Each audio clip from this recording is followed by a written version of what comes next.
Ako po ay hindi po na-harass, hindi po na-abuse. I thought you were harassed. Ako po ay na-rape po. Na-rape? Na-rape po ako, Your Honor. Yung musical director? Yes po. Kasi there are a lot of definitions of rape. You know. How did you say it's rape? Handa po akong ikwento po dito yung nangyari.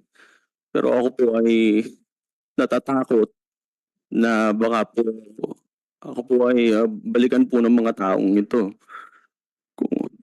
Kung ano po, hihingi po ako ng tulong po sa inyo, Senator Jinggoy and Senator Robin, na ako po ay para magkaroon po ako ng lakas ng loob para po masabi po